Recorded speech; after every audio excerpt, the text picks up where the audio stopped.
Hello, my name's Joey and welcome back to my tour of props and artifacts. So recently I saw in a shop someone had made a replica of Boba Fett's gun from the Disney series, which I think is brilliant, by the way. Not just the gun, I think the series is great. And it got me thinking about this blaster I made in 2007.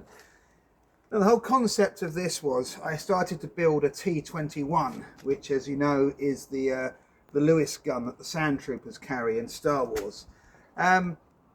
But the more I started building this, well, as you can see, I didn't build any of it.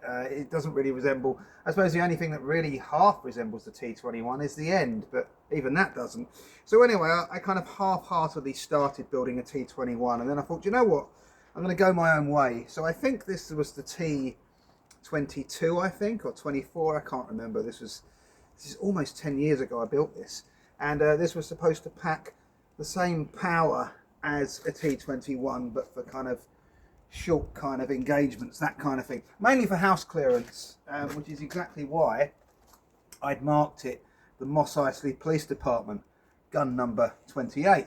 So yeah, this was for the Mos Eisley Police Department to you know, go inside buildings and things like that, so they'd have the same power as a T21, but you know, they'd be able to maneuver it better. Yeah, and it got me thinking, because I did an event as Boba Fett quite recently and I wanted to give him a different gun. I was going to give him this because you see Boba Fett with a different gun in every single film, but because the customers were paying, I decided to give them the real Boba Fett and not a Boba Fett from my imagination. So yeah, here we go. I'm going to get some close-ups of this this rifle, this carbine. And yeah, as you can see, because it was for Imperial use, it's got the World War II webbing straps, which I built from basically World War II bags. So it kind of emulates what the Sand Troopers have on Tatooine. I always loved that their equipment was World War II canvas webbing. We've got a spare God knows what there, just in case you need it. Safety catch, which is actually part of a Polaroid camera. And I don't think anything else happens on this apart from, yes, you can get the handle down. And the fact it's got two gun sights is reminiscent of the very first Star Wars film guns, where they had a multiple of gun sights on them. Just makes them look futuristic, doesn't it? Same as the telephone cord here as well.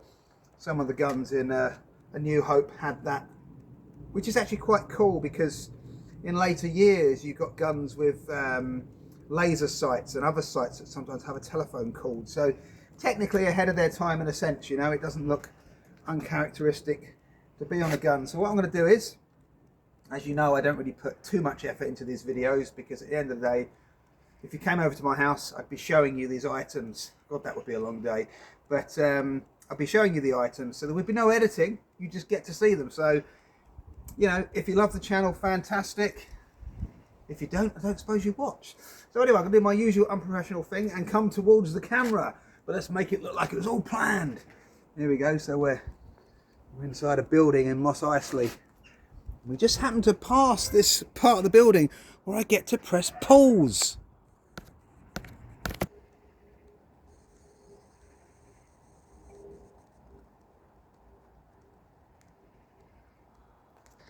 Here we have some worn away Arabash there, somebody's name, very worn away. One of my favourite little parts is a BMW part there, nice little heat vent. This is a camera flash tester, I think, to see the brightness of a camera flash. On top we have the remains of a hot glue gun, which I smashed in a rage.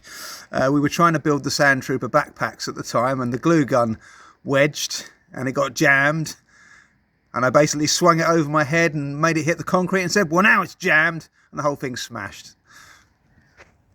There we go. This is from an astro telescope, that bracket there, same as the gun sight, but then of course there's an extra thing whacked on top of it. Little greeblies, as they like to say, to make it look like it does something, adjusting the scopes. This handle came from a company called David French Photographic Hire, Sadly, he's no longer with us. He passed away last year, but when he moved premises, he skipped a load of items. He was the original supplier to the lightsabers in the original Star Wars film. I managed to get a few flash camera, a couple of flash bulb holders. That's what the lightsabers were. I managed to get a few of those from there. So it's nice to know it's come from the original supplier.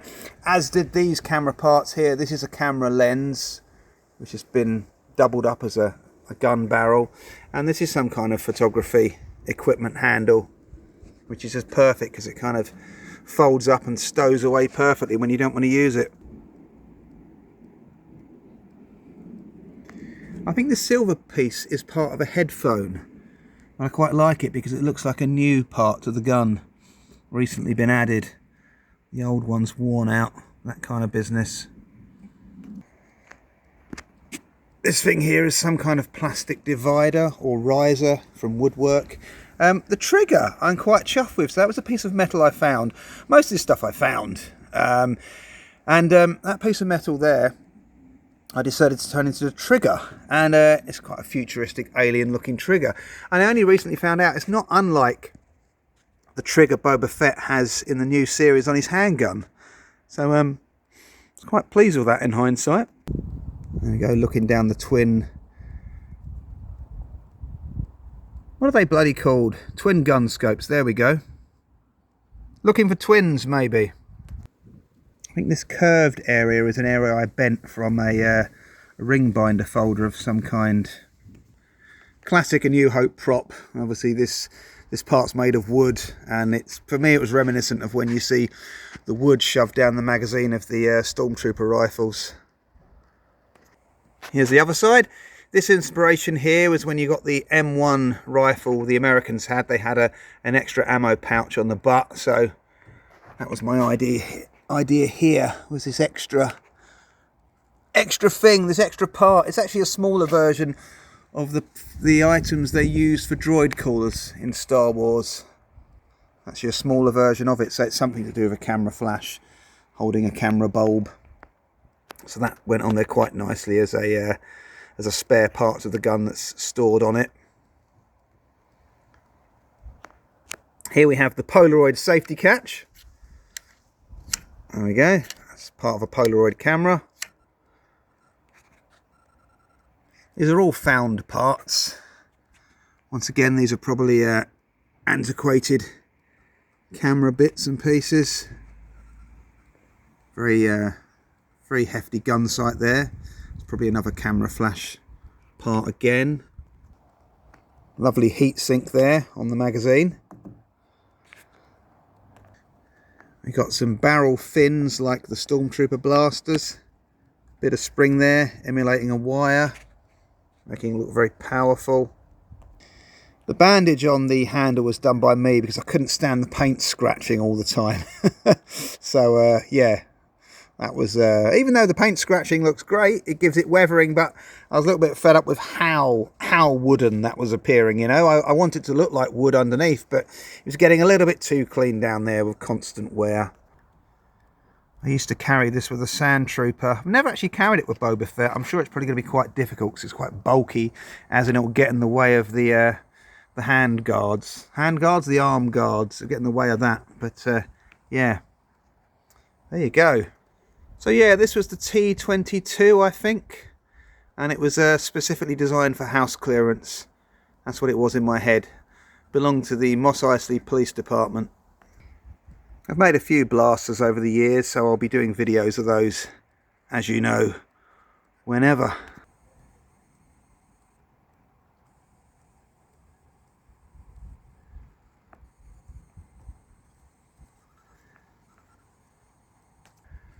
And a friend of mine once said a great thing. I said to him, obviously, you know, the original Star Wars blasters had 2 sights, you know, and why would you need that? And he jokingly said, well, let's see if you're hunting twins.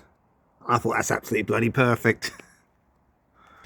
Well, I just remembered, I've got a genuine droid caller, and I now use it in the Han Solo outfit, but I forgot it used to be able to clip in here. So it looked like a proper kind of, you know, if you didn't want to blast the droid, you just wanted to control it. So it was great. Yeah, it used to clip on the edge there and be an extra kind of cylinder off the end of the gun. So yeah, that was great. I forgot about that. So technically, that's what that's doing, I suppose. That's a little miniature droid cooler. Clips on the front of the gun, and if you want to bring a droid in, you don't want to blast it, there you go. Anyway, thanks for watching. Take care. And I'll see you soon. And if you ever want to do any house clearance, if you're in the Mos Eisley Police Department, get yourself one of these. Much easier than a T21. Take care.